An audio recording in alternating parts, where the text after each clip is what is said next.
북한에 꿈나무 야영소가 생겼습니다. 그런데 죽음의 땅이라고 하는데요.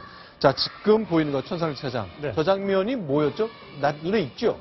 네, 함경남도에 있는 문천시에 문천 소년단 야영소가 이제 생기고 있는 건데요. 네. 바로 그곳에 묵는 것이 이른바 북한의 조선소년단인데 저희가 예전에 러시아 다큐멘터리 감독 영화 보여드렸었잖아요. 네. 저 장면, 저 진미가 있는 그곳을 말하는 거죠.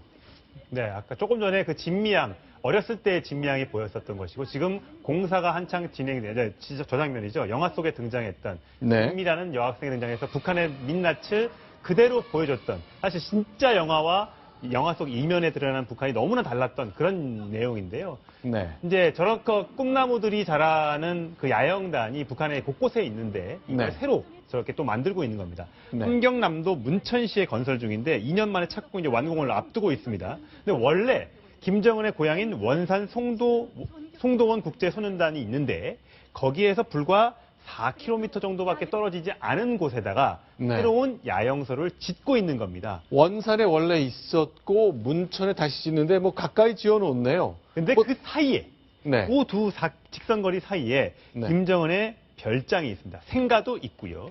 아하, 김정은이 태어난 곳 원산 그리고 김정은의 별장 602 초대소가 있는 곳인데 아 그렇죠. 김정은이 평양에 살지 못하고 어머니가 이제 원산 쪽에 내려와 있을 때 그때 태어났으니까 네. 바로 이곳이겠군요. 그러니까 그 김정은이 그 원산 그 송도원 그 유원지 있는 네. 그 602 초도소에서 출생을 했고 네. 어린 시절에 그 많은 그 기간 동안 저기서 네. 성장을 했습니다. 네. 그래서 문천 소년단 야영소를 만든 것은 네. 과거에 그 원산 송도원 국제 소년단 야영소는 김정일이가 만들었고 네. 그러니까 자기도 이제 그거 비슷한 걸 만들어 가지고 그 아이들을 지금 현재 7살부터 13살까지 네. 소년단에 그 수속된 아이들이 네. 그 어릴 때부터 김정은에 대한 그런 그 충성심 그러면서 이제 이렇게 부르죠. 네. 김정은 아버지 원수님 이렇게 부르지 않습니까? 아버지 자기가 이제 원수님. 그러니까 자기가 어린애들한테 아버지 노릇 하려고 네. 어릴 때부터 이렇게 세뇌를 시켜서 네. 충성을 그 명색해 하고 네. 더군다나 이제 그 이 하는 행동을 김정은이 하는 행동을 봐서는 네. 과거 김일성도 그렇고 김정일도 그렇고 자기 그 수명까지 다해서 지배를 했지 않습니까? 네. 김정은도 어린애들한테 충성을 요구해서 네. 자기가 자기의 그 자연적인 수명 끝날 때까지 자기는 충성을 바치게 만들려고 하는 그런 포석을 하는 것 같습니다. 그런데 여기 지도를 좀 보면요. 이제 이렇게 원산만이 이렇게 빼곡이 들어가 있는데 사실 선진국 같으면 여기 막 100만 불짜리 막 집들이 줄비하면서 요트장도 있고 굉장히 환경이 좋아할 것 같은 아주 천혜의 장소거든요. 파도 세지 않을 것 같고 그러나 이곳에 좀 문제가 있다면서요. 네, 그렇습니다.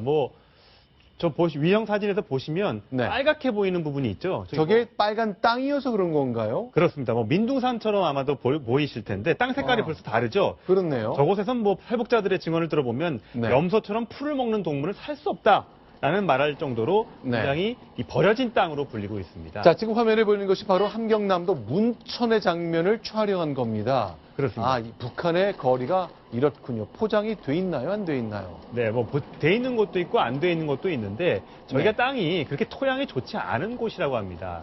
아까도 말씀드렸지만 땅 색깔이 다르고 초식동물들은 살지도 못하는 어떻게 보면 네. 버려진 땅, 죽음의 땅으로 일컬을 정도로 이 척박한 곳인데 네. 저기다 지금 이제 야영소를 짓고 있는 거거든요. 네. 혹시라도 저 안 좋은 땅에서 나는 안 좋은 음식들을 먹고 혹시 소년들이 또 건강이 나빠질 수도 있으니까 그래서 이제 우려가 나오고 있는 겁니다. 자, 그런데 어떻습니까? 저렇게 빨간 땅이 보였다는 거. 지금 여기도 위성사진 보니까 이 지역은 정말 땅이 빨갛네요. 맞습니다. 문천에는 문평 재련소가 있습니다. 재련소요? 재련소가 있는데 북한의 3대 재련소 중에 하나고 네. 저기에서 금하고 납, 아연 이런 것들이 많이 생산됩니다. 그래서 네. 어떻게 보면은 북한 입장에서는 황금알을 낳는 거기라 그럴 수 있겠죠. 네. 근데 다만 이게 네. 문평 재련소가 만들어진 게 해방전에 만들어졌기 때문에 네. 지난 80년 동안 네. 많은 폐기물들이 네. 바로 이제 이렇게 축적되어 있습니다. 아하. 그 폐기물에서 네. 많은 중금속들이 물로 흘러들이고 그래서 네. 그 물들이 전부 다 원산마로 오염시키기 때문에 네. 원산만 일대하고 그다음에 문천 일대는 전부 다 네. 중금속이 오염돼 가지고 많은 그 뭡니까 공해병들이 이제 발생하고 있는데 네. 그걸 이제 이따이 병이라 그러죠. 자, 여러 가지 이제 생산 능력은 뭐 납과 아연 만들어내고 있지만 거기에 찌꺼기들을 보면은 다시 한번 녹여본다면 금과 은과 카드뮴이 나오기 때문에 이것 때문에 이미 만들고 버린 찌꺼기 다시 끓이고 뭐 그런 작업이 되는 것 같거든요. 결국 돈 때문인 거군요. 그러니까 저 부산물들이 다시 제철이 되기 시작한 게 네. 바로 그 1990년대 후반부의 그 고난행군 때입니다. 네. 굶어 죽게 생겼으니까 각 그 기관 단체별로 그 폐기물들을 다시 재처리해가지고 거기서 그 미량의 금이라든가 네. 이런 것들을 다시 그 추출해가지고 중국에 수출하기 위해서 했는데 그 바람에 오히려 더 많은 그런 그 중금속들이 이제 그 주변을 이제 오염시키게 됩니다. 네. 제가 지금은 주로 안보 문제를 다루지만은 한 20 몇 년 전에는 환경 문제에 좀 굉장히 관심이 있었어요. 환경. 네. 지금 우리나라가 의외로 환경을 빨리 시작했는데 노태우 정부 때인 90년 환경청을 만들었어요. 네. 그때 이제 제가 관심이 있어서 오염 국토기행이라는 걸 장기간 연재한 적이 있는데 제일 네. 마지막이 이북의 오염 문제를 한번 취재해 봤었어요. 네. 근데 그때 90년대 우리도 뭐 원진 레이온 같은 사건이 있었지만 이북의 오염이 심각하더만요. 네. 그때 탈북자들이 몇 안 되는데 얘기하시는 게 한경남도가 제일 심각하다. 아하. 그러면서 저기 아마 스미토모 재련소가 외정 때 만드는 걸 거예요. 네. 이게 지금은 동해안에서 가장 큰 공업단지가 울산이지 않습니까? 네. 외정 때는 일제 대일 항전기 때는 원산이었습니다. 네. 왜냐하면 관동군을 지원하면서 만주로 넘어가야 되니까 네. 저희가 공단으로 키웠고 거기서가 이제 쇠를 재련소를 만들고 했는데 그때 기술을 우리 같은 경우는 포항제철 같은 경우가 70년대에 만들면서 새 기술인데 얘네는 네. 30년대, 40년대 기술 그대로 쓰는 거거든요. 아하. 오염이 많이 됐고 그때 한참 제가 환경 공부할 때 미수이과 그랬는데 하도 미나마따 병하고 이따이 병 원인을 구별 못해서 미나마따는 수은이고 이따이는 카드뮴이다 그러는데 네. 저희가 이따이 병 일어나는 네. 거거든요. 그 이따이는 일본말로 아파 이런 병인데 네. 막 뼈가 녹는 병인데 좀 심각한 걸로 알고 있습니다. 네.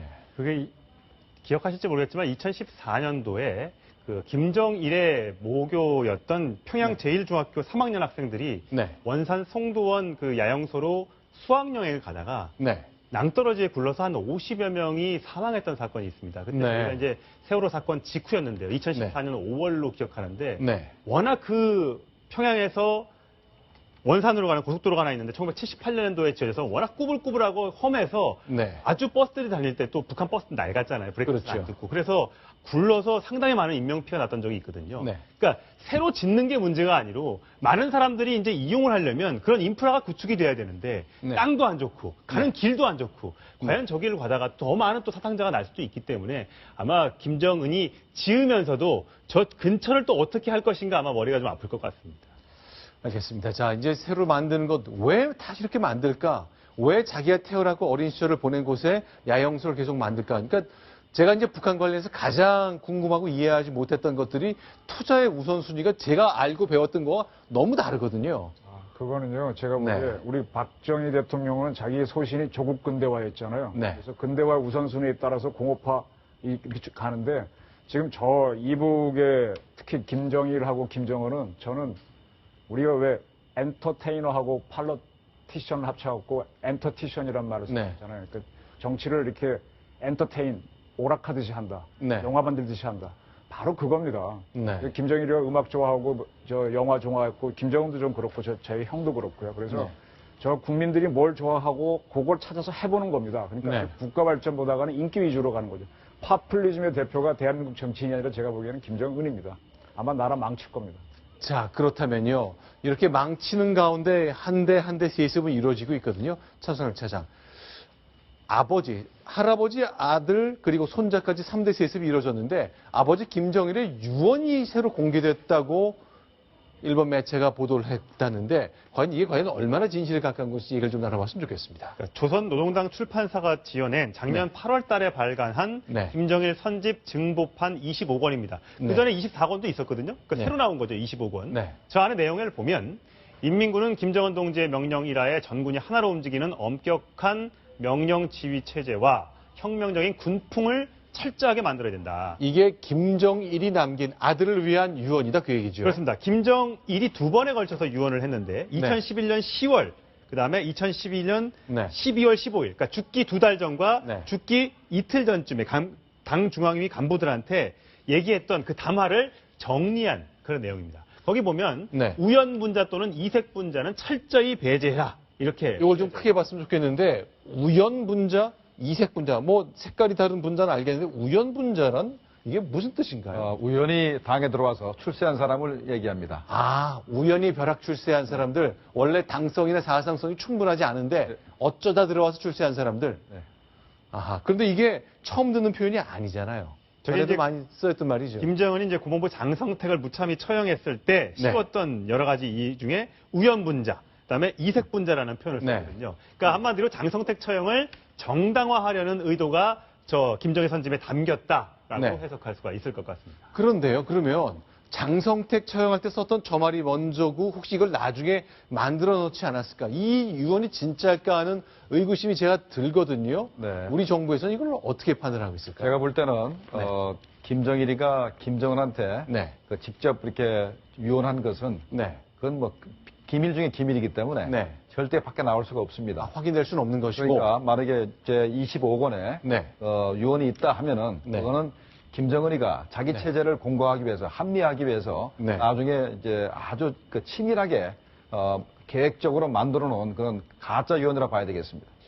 자, 그럼 이제 12페이지에 걸쳐서 김정일 선집의 제25권, 뭐, 무수히 많은 책들 중에 이제 25번째 김정일의 어록들을 쭉 모아놓은 이건데, 조금 더 보겠습니다. 천 차장. 어떤 게 눈에 띄나요? 어머니가 고영희를 묘사한 대목이 눈에 띄는데요. 네. 김정은이 후계자가 될 수 있었던 것은 네. 뭐 이름이 고영희라고 나오진 않습니다만 네. 어머니의 남다른 노력과 공로 덕분이다. 네. 어릴 때부터 군복을 입히고 총 쏘는 법도 가르쳐주고 이런 군사적인 자질을 어머니가 길러줬다. 이렇게 얘기를 하고 있습니다. 사실 고영희 우상화가 지금 북한에서 진행 중이지만 어쨌든 일본에서 건너온 후지산 혈통이라는 그런 것 때문에 대놓고 지금 할 수는 없는 상황이거든요. 근데 저 책에 네. 김선일 선집에 고영희 이름은 안 나오지만 네. 어머니의 저렇게 노력이 들어가 있다라고 언급이 된 건 굉장히 이례적으로 얘기가 절묘하군요. 고영의 존재는 공식적으로 존재하지 않기 때문에 이름을 안 쓰되 김정은의 생모는 거론한 그런 거네요. 저걸 보면서 제가 갑자기 생각나는 게 네. 최근에 그 고영숙이 네. 고영희 여동생이 워싱턴 포스트하고 기자회견을 했는데 그렇죠. 김정은에 대해서 네. 어릴 때부터 군복을 좋아했고 네. 군복을 입고 대장들한테 사회를 받았다. 뭐 이런 얘기를 했지 않습니까? 그렇죠. 그러니까 결국은 현재 네. 그 고영숙이 한 얘기하고 네. 김정일 선집에 나온 얘기가 같은 그 뉘앙스고 같은 목적이기 때문에 아마 고영숙이가 자기 의사가 아니고 네. 김정은 정권의 입장을 대변한 거 아닌가 이런 생각이 듭니다. 아니, 그러니까 그동안 이제 김정문 교수님이 여러 차례 저희 뉴스타텐에 출연하셔가지고요. 김정숙이라는 그야말로 김정은 생모의 여동생이 미국 망명, 그건 이제 북한 사람들이 보면 깜짝 놀랄 기절초풍할 뉴스이긴 합니다만, 자, 이거 7살 때부터 장군들이 충성맹세를 김정은한테 할 정도로 어려서부터 출정했고 아버지 김정일이 좋아했고 그 메시지는 북한이 듣고 싶은 말을 딱 해줬다 그 얘기를 해주셨잖아요. 그렇죠. 여기 딱 증거가 있지 않습니까? 이렇게 이어지는군요. 그러면 이제 고영숙 씨가 이걸 알았을까요? 이 책의 존재를 알았을 가능성은 없고 뭔가 평양과 교신이 좀 있다고 봐야 됩니까? 그렇죠. 저는 그렇게 봅니다. 개인적으로. 네. 네.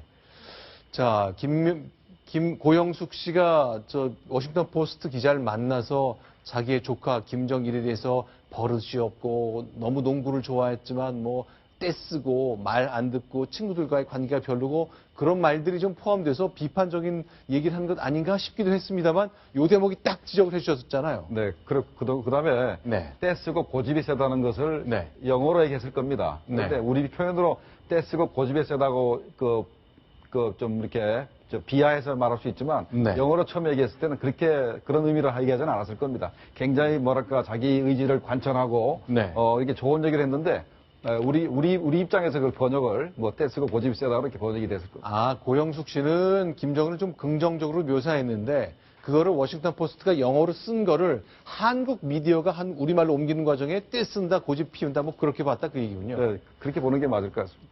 고영숙 씨가 과연 워싱턴 포스트한테 어떤 한국말을 김정은을 묘사했는지 거기에 키가 될 것 같은데 그건 저희가 입수할 방법이 없네요. 알겠습니다.